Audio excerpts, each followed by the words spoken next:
Hello, everybody. Welcome to Sharm el-Sheikh COP27. Today is Biodiversity Day, so a perfect day to talk about the link between climate change and nature. So, hosted by the Swedish Pavilion, I'm here today with some colleagues to talk about that and how, especially at the corporate level, you can connect the action agendas, the nature agenda, and the climate agenda. But first of all, why are we talking about nature and climate together?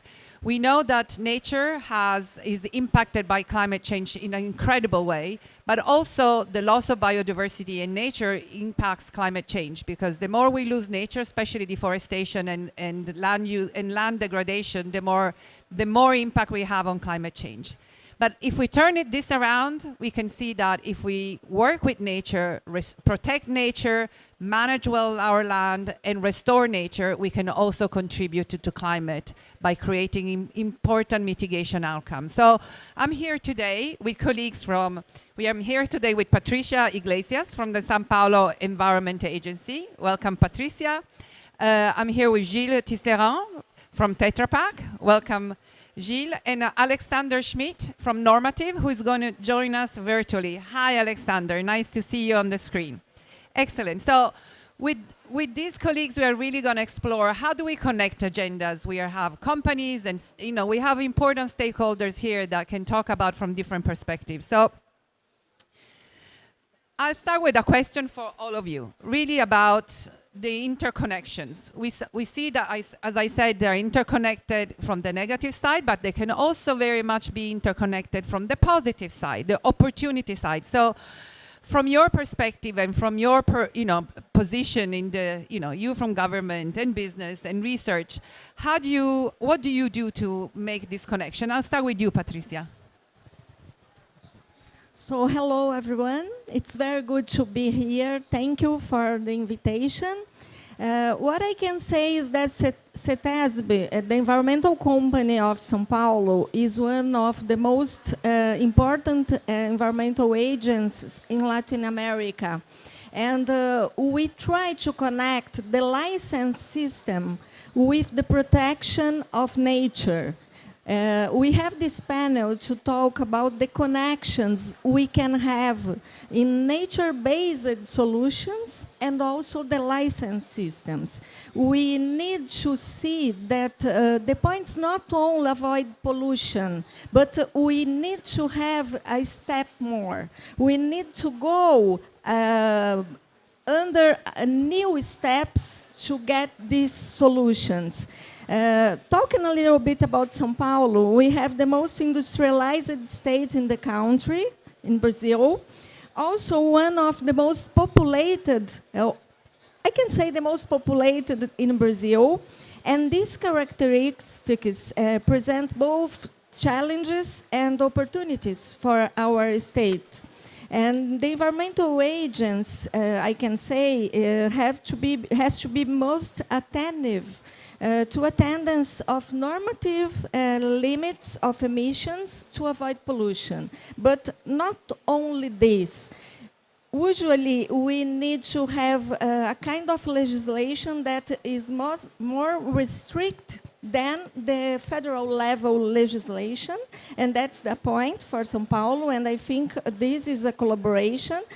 And another point is that the license system can collaborate and connect climate change and nature-based solutions. So I can give you some examples. One of them is the monitoring of environmental quality in the state of São Paulo. So we have a lot of parks in the state of São Paulo with different types of landscapes, places with visitation and also ecosystems and ecotourism potential, and the concession of areas without full protection of the state. Because what we think nowadays is that the state can focus only in the protection of the nature and the private sector can be in charge of the services for the population. And this is very, very good opportunity to work on this. Thank you, Patricia. This is very interesting how you're managing very different resources because at the government level. Let's talk about from the corporate perspective. How do you connect the two agendas that have been traditionally seen as two separate agendas, separate teams, and separate everything? So. Thank you, Julia.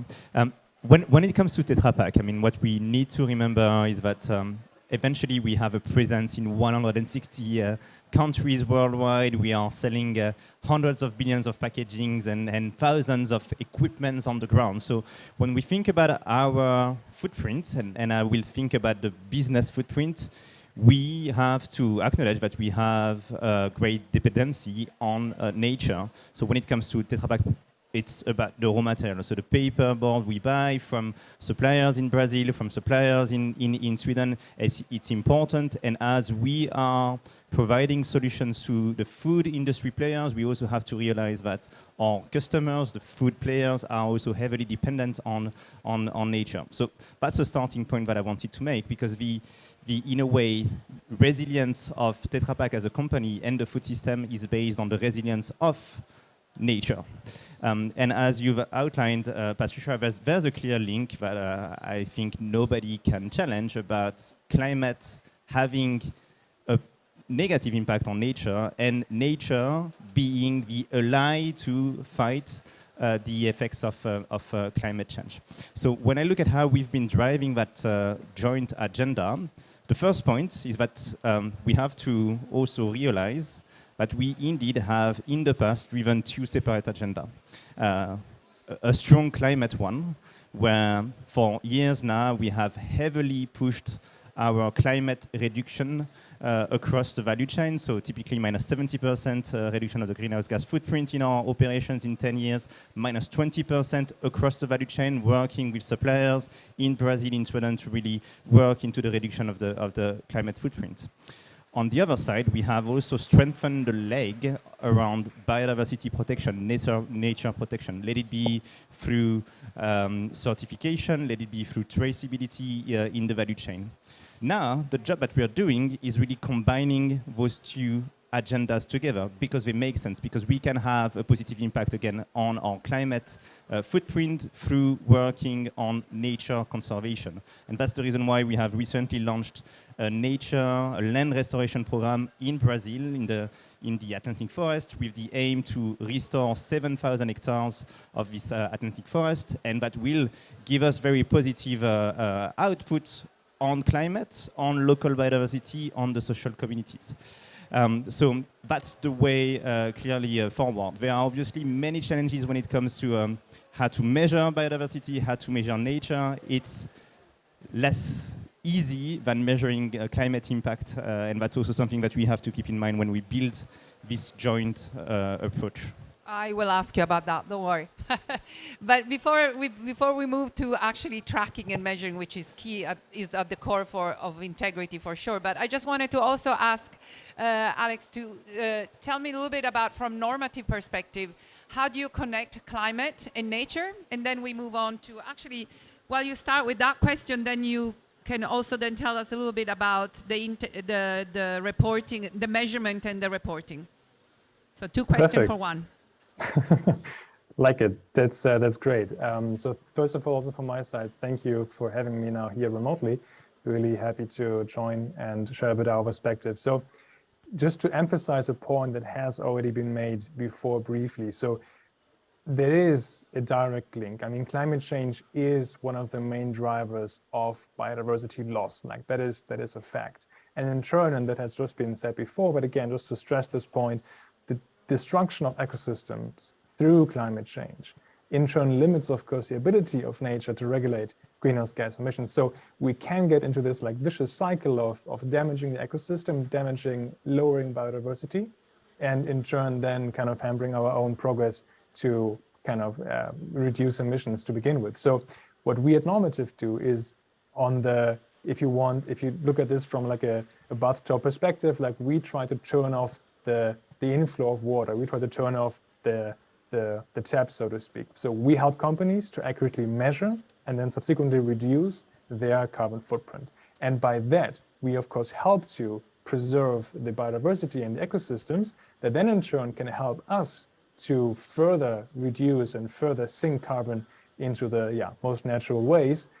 So that's kind of the perspective that we take on the two. So there's a direct link, and we help kind of on the top of the whole funnel, if you want, to help companies to actually limit the impact, the negative impact on biodiversity. Thank you, Alexander.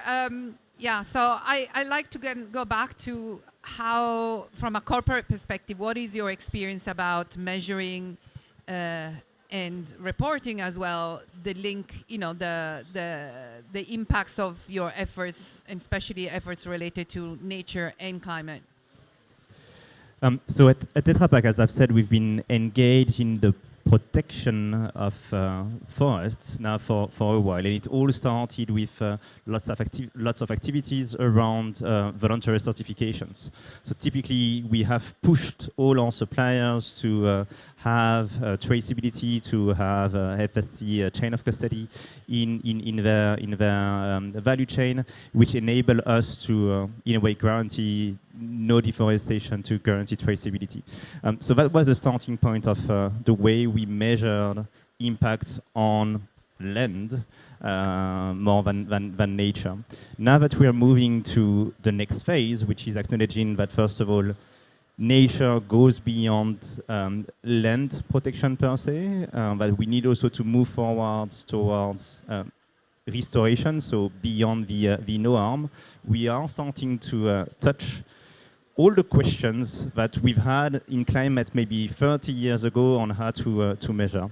And again, I think when we look at the climate journey, well, the greenhouse gas is a greenhouse gas, right? So you have CO2, you have methane, and the impact that you have in your factories in Sao Paulo region, or in my factory that I have in France, you will experience the effects of greenhouse gas in China. When it comes to biodiversity, it's more complex, right? Because we are talking about local impact and potentially local KPIs. So measuring the health of an ecosystem, there's no one single standard today. So the health of a Nordic forest is different from the health from Brazilian forest. And I think we need to acknowledge again that complexity. Now, this being said, as a company, Tetra Pak is engaged with SBTN, Science-Based Target for Nature, and they have a corporate engagement program where we are exactly right now discussing about the way to measure. I know that the WBCSD is taking on that discussion on how to come up with the right KPIs to measure nature projects. So the way we are working right now at Tetra Pak is really framing the two legs that are climate and biodiversity nature KPIs and find commonalities between the two. So we will have joint KPIs on CO2 improvement, and that's a global KPI, and then localized KPIs per regions, because again, we need to have in mind that biodiversity is different from an area to another. Sorry, Patricia, this reminds me a question about KPIs and, you're measuring climate biodiversity, which is the topic of today. I assume you're also looking at impacts on local communities, and just give me a second, your views on the connection between local communities and nature. Sorry, I know I'm adding a little bit to the conversation, but I think it's also important to make sure that when we say biodiversity, we also talk about the landowners and the communities and indigenous peoples that are part of the land. But how do you actually how much interaction in these projects you have? Yeah. So by the way, building on your questions, I what I want to say is that I really appreciate the way COP27 has been built, because we are really looking into what climate change is about, and climate change is not about climate only, it's about impact on the food system, on communities, on social justice. And I think for the first time at COP, I really see that a depth of discussion around the impact and interconnection of all the topics together. So yes, when we look into driving the sustainability agenda at Tetra Pak, we are looking beyond climate and biodiversity. We are looking into integrated social justice, to look into how to integrate local communities into the activities we do. Now, first disclaimer, Tetra Pak, we do not own forests, right? So we are working with suppliers, Klabin in Brazil, Stora Enso, Bitteroods for the Swedish people here in the round. So we are working with them to assess their impact on local communities and make sure that they actually improve the local impact. I've mentioned the land restoration program we started in Brazil, in the Atlantic forest, where clearly we are actually dependent on landowners, and we know that by working on the restoration, there will be positive impacts on the local communities. And well, we know we will have to measure it, and that's actually part of the program KPIs. It's not only about number of hectares that we will restore, it's about also the quality of life, the income of the region. So that's part of the KPI, and I'm sure that Patricia has a lot to say on the impact on communities. Exactly, Patricia. The question is, I'm not going to ask you all the KPIs that you guys use, because I'm sure there are plenty and they're of really high quality, but it's more about how do you use the KPIs in getting the policy, to get buy-in into the policy and to get the support from your constituency. So what is the important, also political element of the KPIs? Yes, what is interesting is that the reality in Brazil, it's quite different from the developed countries. So you have the problem of energy, the use of energy, but in Brazil, we have the problem of the use of land. That's why we need to work in the nature-based solutions. And then we try to connect this not only with the license system, but also with not only a command and control systems, but voluntary agreements with the private sector. So one program we have in the state of São Paulo that named Nascentes, started to get with the private sector the possibility of compensation and restoration of areas connected.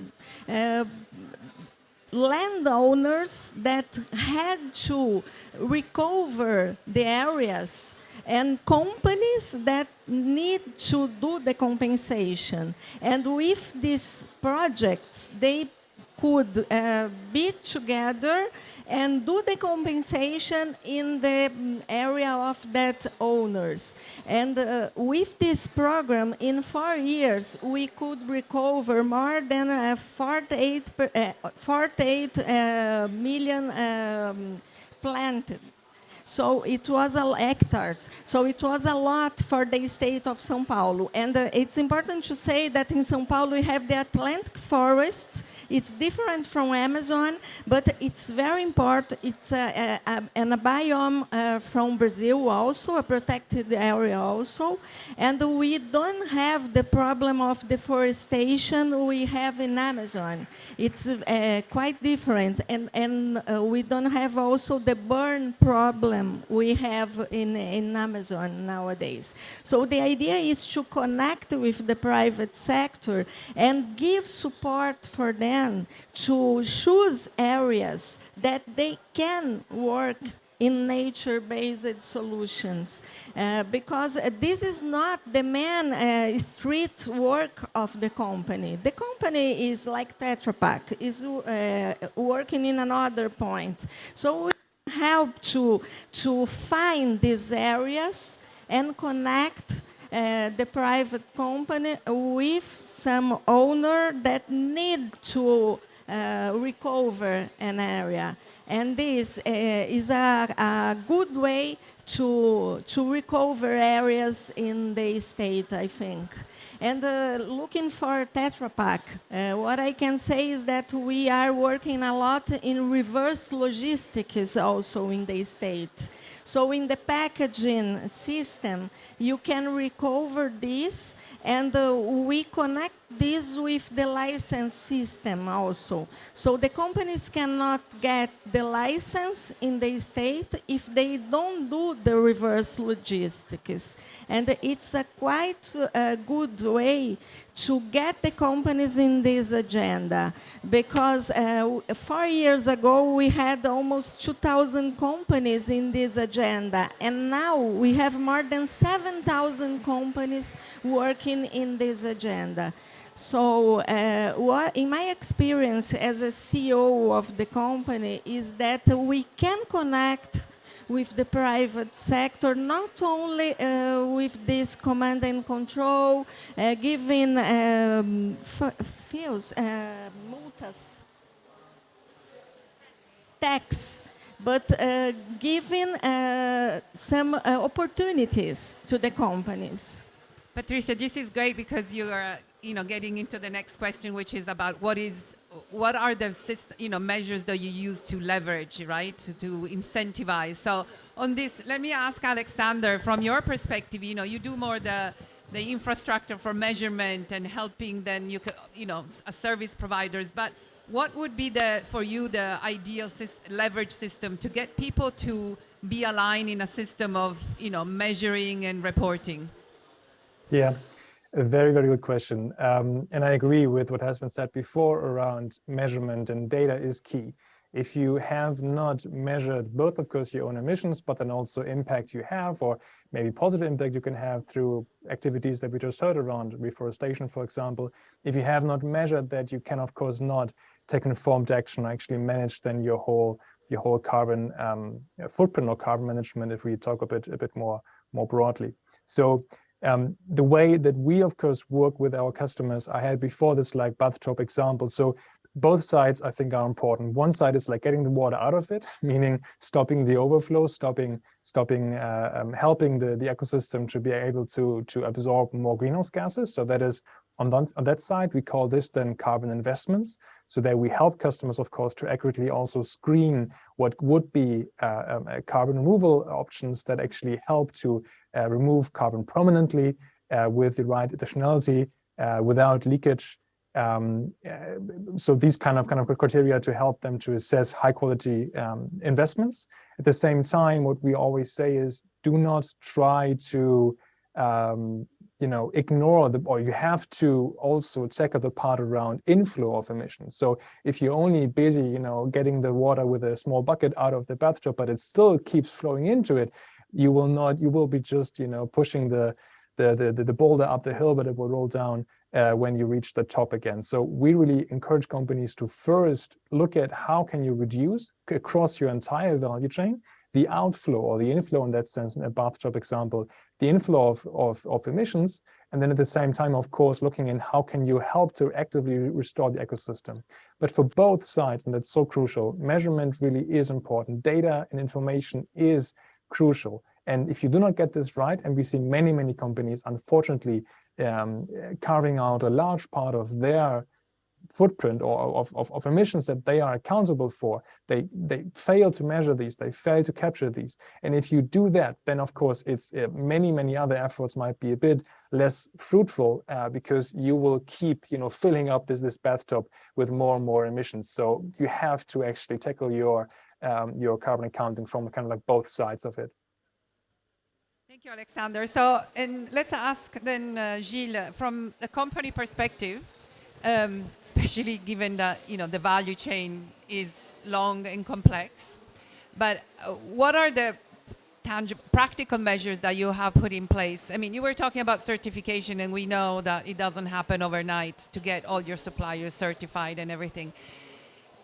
Give us a sense of the effort and the specific actions that you have put in place to get your suppliers on board, because I think there is a lot to learn for a lot of other companies that are grappling with this problem. Bring in Scope 3, the famous Scope 3. How do we do this in a way that is successful, also economically, from the suppliers, because we don't want to leave anybody behind. So, yeah. So, if again I look at Tetra Pak footprint, let me start by climate. Scope 3 upstream, which basically means the materials we buy, and that's pretty much 99% is linked to the raw materials we buy: paperboard, plastics, aluminium.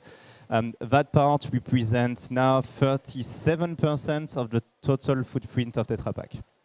And we have managed to decrease the absolute greenhouse gas footprint of that area, as well as the percentage. So that's on climate, 37%.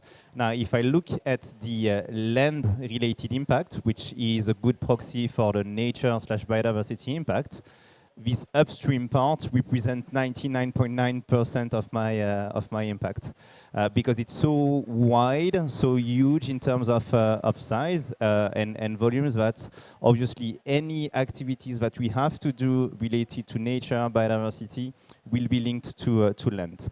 So the way we have pushed that nature and climate agenda combined together with our suppliers is, if I go back in time, I think maybe 10 years ago, it was very much as a supply-buyer relationship. So Tetra Pak was and is strong, so we were in a pretty good position to push them to take actions and reduce. So we were talking to our partners, the Clavin and the Stora Enso, telling you guys need to reduce. Well, that's not the way to work, actually. And we have seen that by changing our collaboration style, moving from a supply-buyer relationship, very vertical, and moving to a new way of working, which is all about collaboration, we have managed to multiply the effect and the impact. So we are actually right now working with the top 20 suppliers we have in our value chain, and those top 20 suppliers represent 92% of our raw materials footprint. So it's quite, in a way, condensed.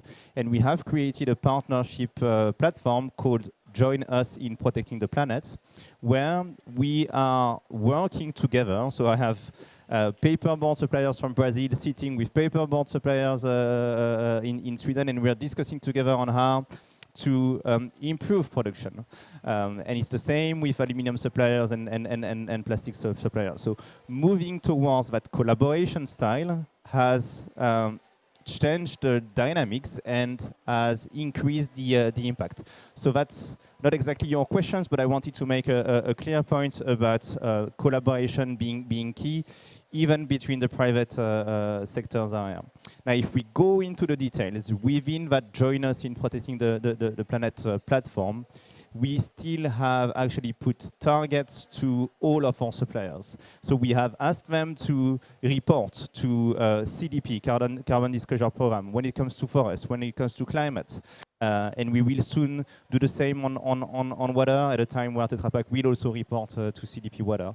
We have asked them to have SBTI targets when it comes to verified climate targets, because that's the way to have a common language and objectives. So we are aligning KPIs when it comes to climate, when it comes to water, when it comes to the target, but also the reporting, so that we can have a common language, and again, talking about collaboration, working together. And it has shown successful. Again, in 2 years, we have managed to reduce the climate footprint of that supply base by close to 15%. So learning from one to another, and that's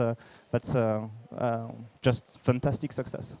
Yeah. No, and you actually stole my thunder, because I had a question about collaboration and coalitions that are very also close to my heart. You know, well, I'm a true believer in coalitions and working together.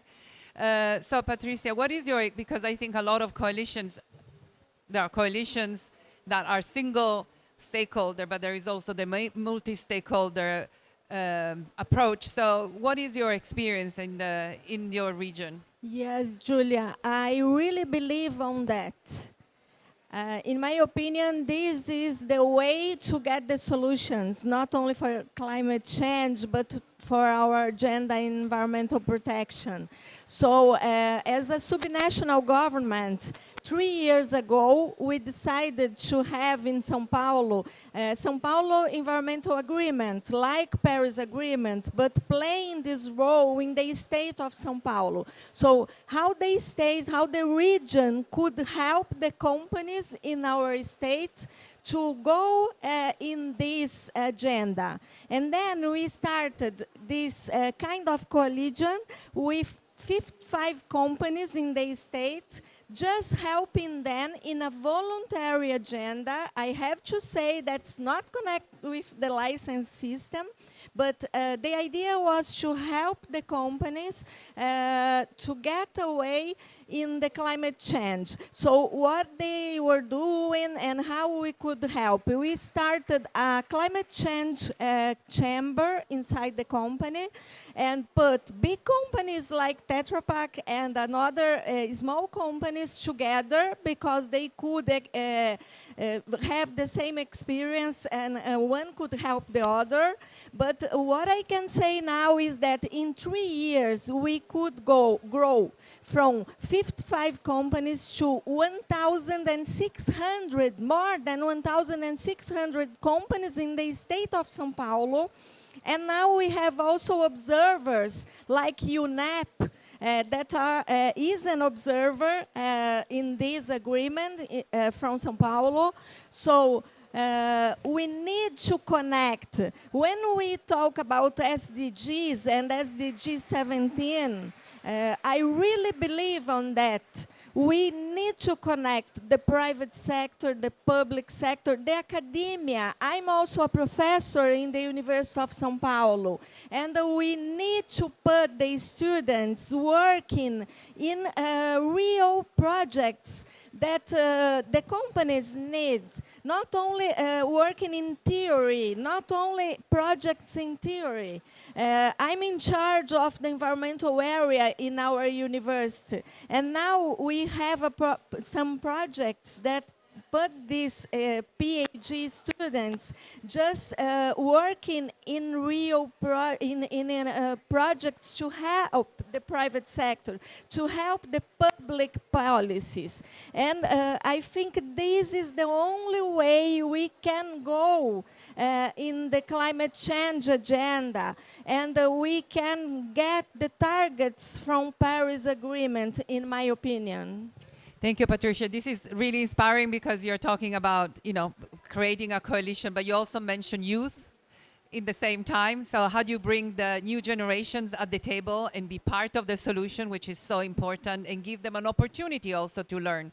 So now we are almost about to close, but we are also recognizing that in a month time, many of us will be on another COP, which is the COP 15 on the climate, the biodiversity COP, the CBD, the Convention on Biological Diversity, which is going to discuss a very important issue, like how do we set this global target, the equivalent to the 1.5, right? So this really needs to be supported. What would be your message if you were to put a message in the bottle today to, go all the way to Montreal? Let's start with Alexander. From your perspective of more the science, the measurements, what is, some practical suggestions for the negotiator that will meet in Montreal? Very good question. I think the main theme for me is really that we emphasize the interconnectedness between what we just discussed, the different systems here. So we have biodiversity and, of course, climate change. So we don't just try to isolate the two and look at them in succession, but we actually draw the line between them. So you cannot enhance biodiversity while you continue to pollute. That was kind of what I tried to make earlier, the point that we do encourage our customers, our clients, our partners, of course, to invest in solutions that actually help the ecosystem. At the same time, we also know that if you do not start to reconfigure your own value chain to be less of a contributor to climate change, other efforts might just be a bit, window dressing, so to speak. So I think the interconnectedness is something we have to keep in mind. And then the encouraging message that I would like to give leaders and corporate leaders, but also policy leaders on the way is that we do see the commitment gap in the corporate sector narrowing significantly. So we have more and more companies that commit to net zero. And as we just said, through connections there, net zero emissions also means I will have a less harmful effect on the ecosystem. So with this commitment gap closing, now it's really about taking the right action, both what we heard here around ecosystem and biodiversity, but especially also about accurate assessment of your impact. Accurate for us, it's mostly carbon accounting then, and then taking informed action on basis of these high-level, high-detailed measurements to then actually follow through with your commitments that you have already put out there. Thank you, Alexander. So over to you, Gilles. Your expectations from the negotiators. I'm conscious of time and I could say a lot, but what I would like to say is that our expectation at Tetra Pak is, and I will think about business, not state level, but we are expecting the negotiators, we are expecting all countries actually to push for mandatory requirements on reporting, on disclosing when it comes to biodiversity impact. And as I've said, it's not easy, there's no one single KPI, but let's look into putting a mandatory disclosing and reporting for all large multinationals. Tetra Pak is a large multinational with a very complex value chains, but we are ready to take our part, and we believe that by moving on with such type of reporting, it will enable to know where we are, know where we want to get, and we've discussed about collaboration, then find the means to halt the biodiversity loss and move towards restoration and a positive movement towards nature positive. Thank you, Gilles. And so for you, Patricia, you might be one of the negotiators probably, but what do you expect from that is going to happen? I mean, we have been waiting for a few years now for this meeting to happen. Yes, I'm not a negotiator, but what I can say is that, in my opinion, it's a little different than what you said. I think we are not in the time of the law, because we have a law for a long time. Like in Brazil, our constitution tells us that we have a right to an environmental, equilibrated, balanced environment. But we couldn't implement this. So in my opinion, we are now in the point of the policies and implementation of policies. That's why I think we have to connect these different stakeholders. And the point for this COP of biodiversity is really how we can connect this, how we can put these people working together, how we can put the private, and I think the private sector will be very important on that, because we need the finance to get the conditions. We have the science knowledge, and we know we cannot go further. Then it's a matter of life. Not only our life, but the future generations' life. That's why we cannot fail in this COP15. And the idea is that we really need to get the implementation now. So that's the point. Yeah, so thank you very much, Patricia. And the hope from my side is that the negotiator will listen to the messages coming from business. There is a huge business coalition, Business for Nature, that is really bringing this point. And it's really about making sure that the governments really stand up for the promises of setting a target that is meaningful, that really will help us turn the curve and recover nature. And I would also say, make sure that you make the connection between nature and climate. These are not two different agendas, maybe are different two sides, but it's the same coin. and we need the resources of both, and we need to make that connection. So from my perspective, I would like very much to thank also the Swedish Pavilion for the hospitality, for letting us have this really valuable conversation about connecting, nature and climate, but also the different stakeholders, the science, the business, and the policymakers on making a difference on how we can, survive on this planet. So thank you very much, and thank you very much to the audience.